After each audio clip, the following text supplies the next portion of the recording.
Hello, everybody, and welcome to another episode of Unfiltered with Bob Z, the podcast where we promise to give it to you unfiltered. We give it to you just like we get it. And so today we have a very special guest in the house. We have Shannon Glover, the city council person, soon to be mayor of the city of Portsmouth. And I believe, like my grandmother used to tell me, I'm going to speak some things into existence. So we're going to speak that into existence, and really happy to have you here. Thank you, Robert. Glad to be here. Okay, indeed. So let's jump right in. Let's jump right in with both feet. What is your vision? I'm just, as mayor of Portsmouth, I'm ready to start calling him Mr. Mayor, really, and that's just facts. And if I believe in something, it's just I'm not going to be afraid to show it or tell it. So I believe he's going to be the mayor of Portsmouth, and I'm happy that he's come up on our show. And you know, you can call it bias or whatever you want, but you know, this is my show. It's Unfiltered with Bob Z. So what is your vision for the city of Portsmouth as the mayor? Well, first of all, let me thank you for, again, bringing me on to kind of speak to the issues of what's happening in our city and how I am going to work with my colleagues on council to move our city forward. So my vision for Portsmouth consists of a bold new direction. And what that means, what that entails is citizens, city leaders, business leaders, educational leaders, the clergy, all of us working together, putting our strengths on the table, identifying the challenges that we face as a community, and collaborating, communicating, building that trust to ensure that we are improving the quality of life for all of our citizens in the city of Portsmouth. What that also includes is my focus and my commitment to making sure that these 5 priorities are top of the list. We've got to focus and continue and not take our ball off making education our #1 priority. Okay. In addition to that, workforce development and economic development are essential to the growth and viability of our community. Public health and safety are top of the list with the COVID-19 pandemic. We're going to continue to focus on how we can help our community and our public safety and first responders to meet the needs of the community as it relates to that. And then the other thing I want to talk about real quick is our infrastructure and our finances. All of those areas combined, we're going to focus on how we can improve and work with the community and all those individuals I indicated to move in a more positive direction. Okay, sounds great. It sounds great. I got to touch on this. You know, and you know, you're a pretty straight shooter, so I know it's no issue. But the Confederate Monument. Now, the decision, you know, had already been made to move, and it was final. But kind of like thinking in retrospect, looking at, you know, where we are now with all the you know, arrests and everything that's taking place. But looking back, and I don't want you to, you know, the Monday morning quarterback, but at the same time, sometimes we have to look back to understand, you know, how things may or may not have been able to be different or handled different, I should say. How do you feel the city in and of itself could have accomplished that goal without all of the fallout that came from that situation? Well, first of all, I'm big on relationships and understanding the people that I represent. In 2017, our council voted, and I wasn't on council at that time, voted to relocate or move the monument. Right. At that time, no action was taken. And see, sometimes an inaction and an inability to act causes a problem down the road, which fast forward with everything that occurred nationally and locally, it brought greater scrutiny to the monument. Right. I was of the opinion, and I still was in full support of relocating the monument. And unfortunately, time did not allow for that to happen, and that's why we're in the situation we are in today. And it's up to leaders, elected leaders, to make tough decisions, and we failed to do that. Okay, well, that's honest and unfiltered. In a perfect I guess in a perfect world, this question would not even be relevant, you know, but Portsmouth is the only majority minority city in Hampton Roads. Are there any particular challenges or advantages that may or may not come with that destination? Well, yeah, Designation, well, yes, Robert, and let's deal with the challenges first. Okay. Portsmouth is a southern city with history. Right. And with history, there's black and white in that history. And many people of color, African Americans in the city who grew up in that city and had history of what had occurred before times improved. Those are real experiences, and they're entitled to their experiences, and those experiences need to be addressed by the greater community. Right now, we're dealing with issues in our community that potentially are divisive. They're pitting us against them. And I always share with people, before you go down the racial road, have you worked to build the relationships in the community that will allow for you to come to the table and build some type of cohesive respect and trust with one another? And the most important thing in any community, we are us and we are them. Right. So if we want our community to grow and prosper, we've got to come to an understanding and a level of respect for each other and everyone in order to make that happen. Now, let me deal with the opportunities. Right. The opportunities are very real.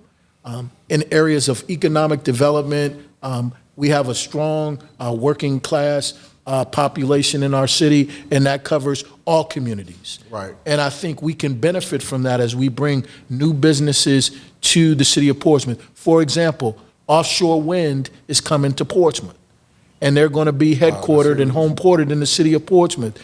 Those are going to be good paying jobs that's going to create opportunities for everyone in the community. And we have to prepare our citizens to be ready, work ready with the skill sets to take advantage of those opportunities. Okay. Much like Norfolk, Portsmouth, both are sometimes considered like landlocked cities. Like really the only way it's perceived that you can grow is through redevelopment, right? So how do you think it could possibly lead to, I know we're having a big conversation, I should call it a conversation, over here about gentrification, and with the removal of some of the federally developed housing projects. It's 3 that are slated for demolition right now. And so we're looking at, I guess, the problem is maybe like, I guess when those places are demolished, who's going to move in? It's always been promised and promised and promised that once we tear these down, but you can come on back in, and then it's not affordable. It's not affordable. This game has been going on for years and years and years. How do you feel? I guess being in a city that's considered landlocked, how do you feel that is gentrification a concern? Well, right now I can tell you, and you segued very good into this question. The reality is, some of our housing communities, particularly public housing communities, are the oldest communities in our city. We have one, Swanson Homes, I think is probably over 60 years old. Wow. We need quality, affordable housing in the city of Portsmouth. We need more density in that area. When you talk about gentrification, I don't see that right in the short term. Long term, we got to keep our eyes on that. But in the short term, we're creating more affordable housing. We just broke ground on a 52-unit new affordable housing development that's coming up. And these are going to be people that are, not high wage earners, but they still deserve quality, affordable housing. Indeed. So we've got to continue as a city. We are actually engaging right now in a housing study. We've hired a firm to do a housing study to look at the stock of our housing, public housing and all of our housing, to see where we can create more density, create more affordable housing for our individuals in our community that don't make high high wages and that may be low wage earners and our seniors. So we have the capacity to do that. And if we should have to tear down some of those old establishments and build up new, we are capable of doing that. You're correct. We don't have an unlimited amount of land like some of our partner cities, but we do have land in which we can continue to build that level of housing for our citizens. Right. Well, I'm gonna kind of segue myself, moving from, I guess, when we start talking about the development or redevelopment, I should say, of low income residential areas, as opposed to perhaps when you're looking at, I think the new word now is affordable housing. But I think in order to have affordable housing, you know, it's going to take an economic investment, and I think a lot of the cities, not calling any city out in particular, but I think a lot of our, you know, of the 7 cities in our region, a lot of the cities, I've seen where schools will be built, libraries will be built, and they'll tear down, well, the projects, or for lack of a better term, or refurbish them, the housing projects. But what I don't see a lot of, and perhaps you can help me on this, or add some, you know, some energy to where I'm trying to go with this, is the economic investment in the communities. You know, I know that there are a few places where I live, and like I say, I'll see investment in different things, but you know, whenever there's economic investment, it goes downtown.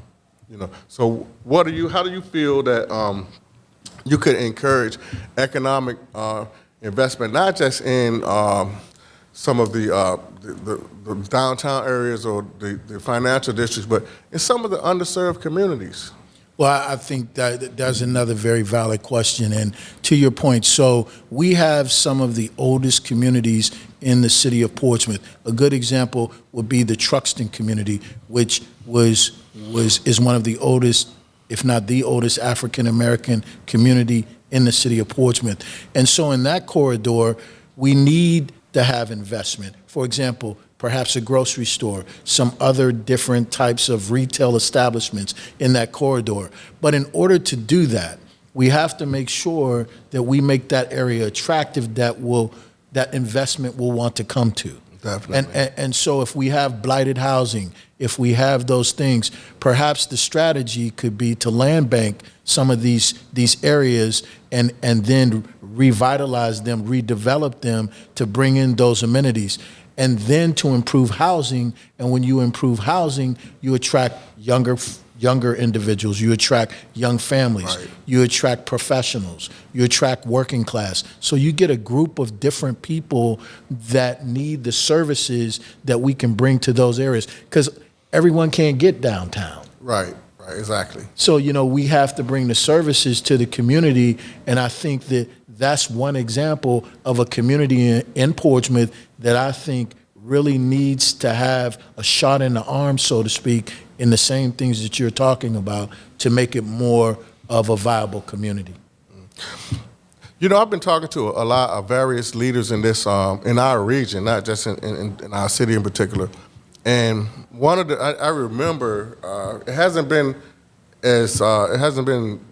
vocalized as much, but the term used to be regionalism. Regionalism. I used to hear it all the time at every event, every function that I went to or participated in. That's all they were talking about, you know, as far as the different cities. And, you know, I think the region is actually notorious for the lack of regional cooperation. What steps would you take to improve regional cooperation? Well, you're kind of like taking this right out of my head. So regionalism to me means collaborating on things that help and improve the quality of life for all of the 7 cities, right? Right. And a good example of that would be the tolls, and having a regional focus on helping to mitigate those tolls, because I know that people will say that Portsmouth is more impacted by the tolls, and I would say that they're very right in that way. But the issue is, if Portsmouth residents are impacted, then the whole region's residents are impacted. Right. Because if it costs them more to go back and forth on a daily basis, when other people in other places and businesses have to travel, it costs them more. That's a regional issue. That's one example of a regional issue that we can all rally around. Because look, you know, it goes back to that old saying, the team is strong as its weakest player. That's right. And if Portsmouth is being adversely impacted by the tolls and other cities are not sharing in that particular issue, then that's a problem. And it's not just Portsmouth's problem. Right. It's the region. And we're working on that, by the way. And you know, you just took my question, because my next question, when I start talking about regionalism, was that Portsmouth and Norfolk, the two cities with perhaps the largest minority populations, you know, they're tolled on the Midtown Toll, on the Elizabeth River, and then they're tolled, of course, on the other part of the side of the Elizabeth River with the Berkeley tolls.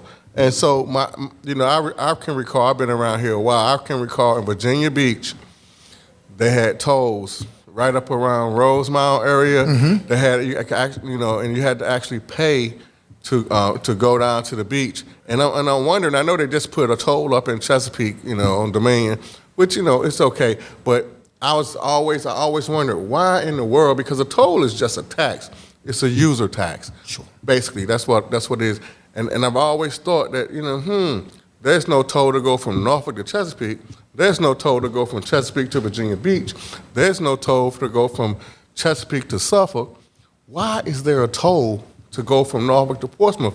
And, in my mind, I'm saying, and like I said, because, and it affects the most, not only just the residents, but it affects working class people, because people that are, that are really trying to, feed their families and may not have a whole lot of expendable income, you're just really taxing working class people. So, I really, it really puts kind of a like I said, a home question in my mind, thinking like, why, who approved it? And I know that it was under, it's not even a law. It's actually a contract. And so I recently, and you could probably address this, recently the Elizabeth River, was it ERT? You mean ERC? ERC, right. Yeah, did they put it up for sale, or what is all that about? So my understanding is that it is up for sale, and so the sale of that is being kind of looked at by many at the state level. I don't know where that's going. I do know that the Secretary of Transportation and other legislatures are looking at potential options. Mm-hmm. Could the state potentially buy it, and then as a part of that, do something to maybe mitigate tolls? We're just not there from an informational standpoint. Stay tuned, because something will be happening with that, but we don't have all the information. Let's follow up at a later time. Okay. What about, speaking of regionalism once again, but the Hampton Roads Regional Jail, what about that in relationship to, I know there was an issue with the Portsmouth jail, and where do you fall on all of that issue? What's your opinion of all of that? So you're right. So that's another regional project that Portsmouth partnered up with others in the region to provide medical service for the inmates, and so that facility really takes care of those with the greatest amount of illnesses and medical situations.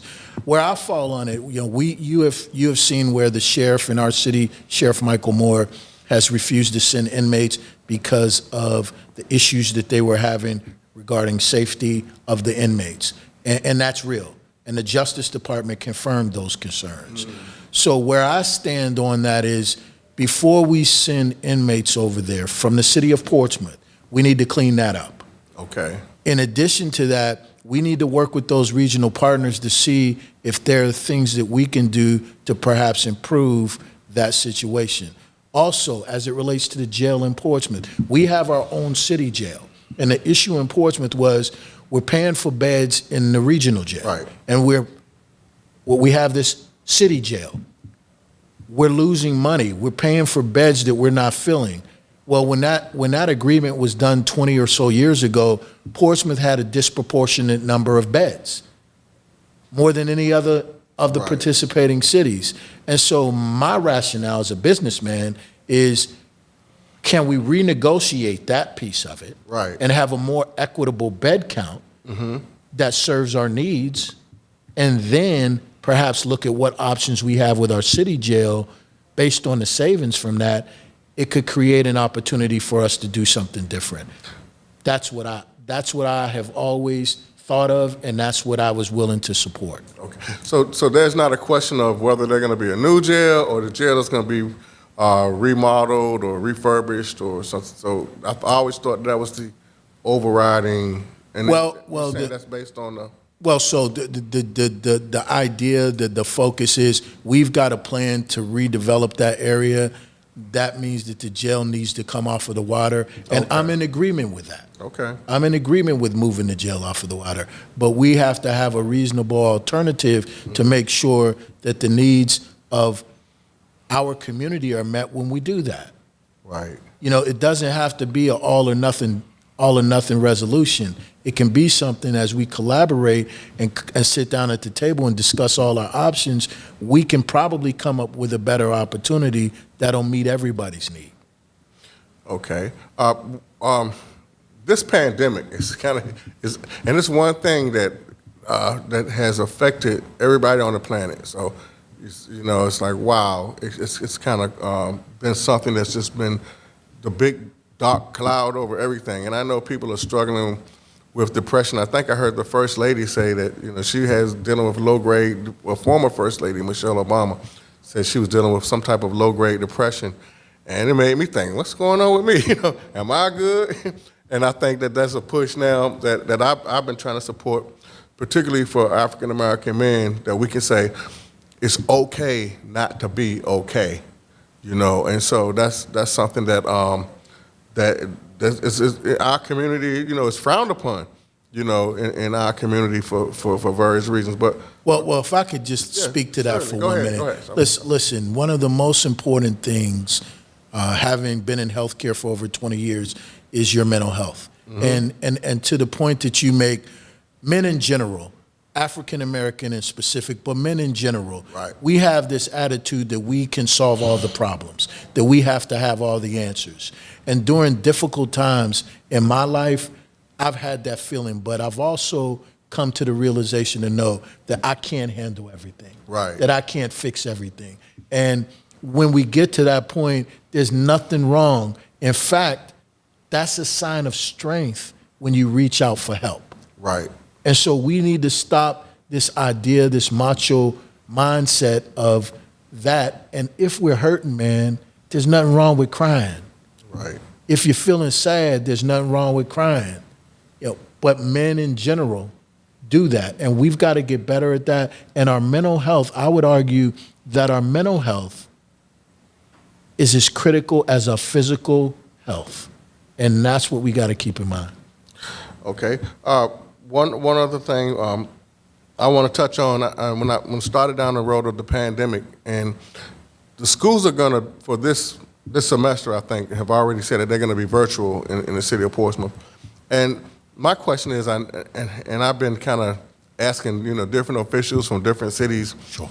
that I'm worried. I'm worried about some kids, some vulnerable kids, that it is no way that that they can be home in the situations that they are in. And I just finished speaking with another city council person from Virginia Beach, and one of the things I'm wondering, is there a plan in place that perhaps the city can partner with the school system to maybe have a libraries, or maybe have recreation centers or something, for kids that have been identified as being in vulnerable situations at home, or they may be subject to some type of abuse or something like that. So that's a concern of mine, because I've worked in the school districts of Portsmouth, Norfolk, and I'm thinking, like, it's some kids that are in special situational circumstances. So I'm just hoping that there's been some type of fallback plan, or, you know, some type of greater planning that's in place. Well, so, Robert, I can tell you that is a concern of mine. And so I reached out to Dr. Bracy, who was our school superintendent, and our city manager. I know we have all been talking. And to your point, not only is the social and mental well-being a concern, but because we're going to this virtual type of program, Right. what about technology and our kids receiving that right. technology, having access to the technology? Equally. Particularly in those environments that may not be fully prepared for it. So we've got a number of challenges that we're facing, but to your point, I have total confidence in our superintendent and our schools, and they are aware. I've talked to Dr. Bracy. He and his team are working very diligently to make sure that all the needs of our children in Portsmouth Public Schools are met.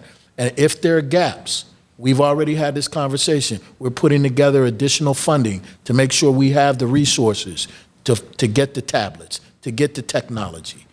We are not going to shirk any of the needs for our children to learn in this environment, and we're going to encourage them and we're going to support them. And that's what I intend to do from now and even when I become mayor of the city of Portsmouth. Well, thank you very much. We're talking to Shannon Glover, who is currently a city council person, soon to be, as of November the 3rd, soon to be the mayor for the city of Portsmouth. Is there a website or some information you want to tell everybody about? So they can go, if they want to learn more about Shannon Glover and what our plan is for Portsmouth, they can go to my website, www.shannonglover2020.com, and our Facebook is Glover for Mayor 2020. So I encourage you to go out, check us out. If you have any questions, please call me. And by the way, on that website is a donate button.